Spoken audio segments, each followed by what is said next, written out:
The knock on my door wasn't just loud, it was hostile.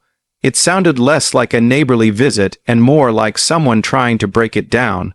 When I opened it, there stood Margaret Winters, the HOA president of Pine Ridge Estates, her face twisted in a scowl so severe it could sour milk. Before I could utter a word, she slammed a manila envelope into my chest, nearly knocking me backward. "Violation notice," she snapped, her tone thick with satisfaction. "You have 72 hours to comply or we'll begin eviction proceedings." Eviction? I blinked, stunned. "For what? Your fence," she hissed, pointing an accusatory finger toward my backyard. "That monstrosity you painted is in violation of HOA Code Section 12. 3. I'd just finished months of renovations on the house, with the fence being the final touch. A tasteful slate gray to match the trim. Professional clean, understated. It's gray, I said slowly, as if explaining the color to a toddler. A neutral shade that matches the house. It's not approved beige. Margaret shrieked, voice rising. All fences must be painted in HOA approved beige. Shade 274. That's clearly in our bylaws. I raised a hand. Can you show me where? I read through them before I moved in, and I don't remember anything about fence color. Her face turned a blotchy purple. Are you questioning my authority? I've been HOA president for 8 years. I'm asking to see the rule in writing. I said, calm but firm. Surely you have a copy handy? She scoffed. The office is closed today, but trust me, it's in there. You have 72 hours to paint it, or face the consequences.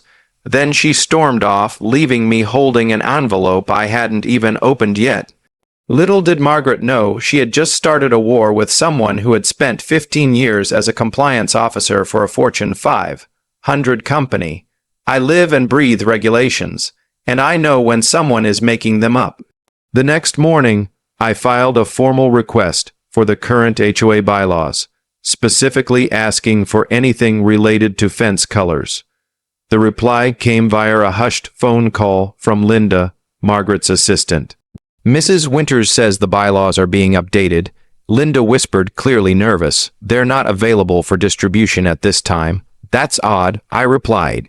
State law requires HOA to provide bylaws within 5 business days of a homeowner's request. Should I file a complaint with the state HOA Oversight Board? Silence. Then, let me see what I can do, she said before hanging up. 2 days later, I received a blurry, outdated photocopy of the bylaws, scribbled in the margins, in different ink was, a new rule about fence color, dated just 1 week prior, retroactively enforced. I wasn't the only one under fire. At the mailbox cluster, I struck up a conversation with Robert Chen, 3 houses down. She fined me $500 for having my trash cans out for 10 minutes after pickup, he said, then threatened a lien when I contested it. Another neighbor, Sarah Martinez, chimed in, my daughter drew hopscotch with chalk. Margaret called it vandalism. When I protested, she added a rule banning temporary markings on driveways. It became obvious Margaret was targeting newcomers, especially younger families or anyone who questioned her rule. But the real red flag came from Robert. Have you seen the HOA financial reports? He asked. They say there's no money to fix the playground, yet dues keep going up. Where's the money going? That lit the fuse. I spent the next 2 weeks on a friendly investigation. I requested 5 years of financial records, meeting minutes, and enforcement logs. When the HOA tried to stall, I cited state transparency laws that left no room for evasion. What I found was staggering. Meeting minutes had vote counts that didn't match attendance. Financials included bloated miscellaneous expenses jumping from $2.00 to $20.00 annually. Worse, 90% of violations in the past 3 years were issued to homes bought after 2020.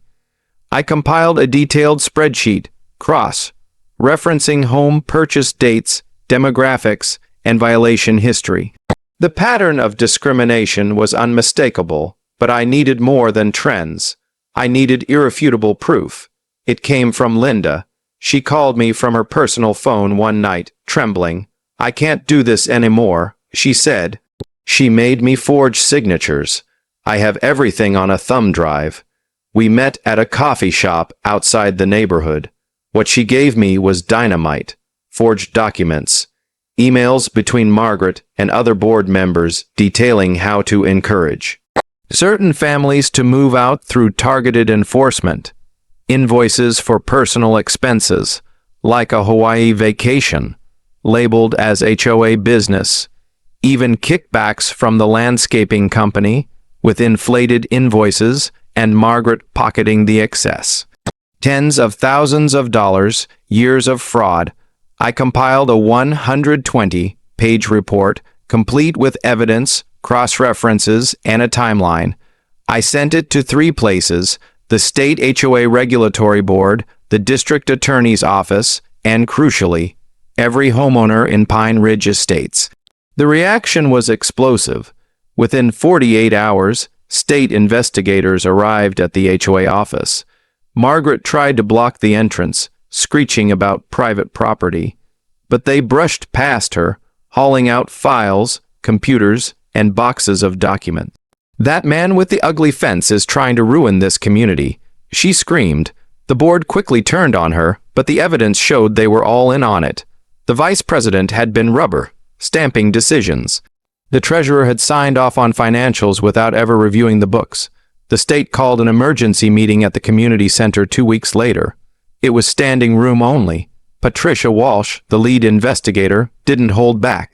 "We found systematic fraud, embezzlement, and discrimination," she announced. "Effective immediately, the entire board is suspended pending a criminal investigation." Gasps and applause echoed through the room. Margaret shot to her feet. "You can't do this. I gave 8 years to this community. That fence is still a violation." Patricia didn't blink. "Mrs. Winters, you should contact an attorney. You're facing charges of embezzlement, fraud, and violating fair housing laws." Criminal proceedings moved quickly. The DA filed charges: 15 counts of embezzlement, 22 counts of fraud, 3 for falsifying official documents. Margaret faced up to 12 years in prison and $200,000 in fines. Bail was set at $50,000. All violations from the past 3 years were nullified. The HOA finances were placed under state supervision. A special election was called, and strict oversight rules were put in place. As for my fence, at that very same meeting, Patricia addressed it directly. "That fence color violation, there is no such rule in the actual bylaws. Mr. Davidson's fence is compliant, and frankly, it looks quite nice." The room burst into laughter.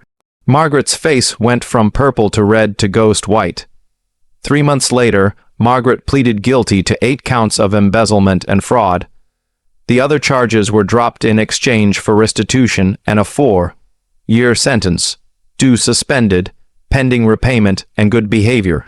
As the judge handed down the sentence, Margaret collapsed into her chair, sobbing while her lawyer tried to calm her. The other board members received probation, community service, and lifetime bans from serving on any HOA. Order restored, justice served, and yes, the gray fence still stands.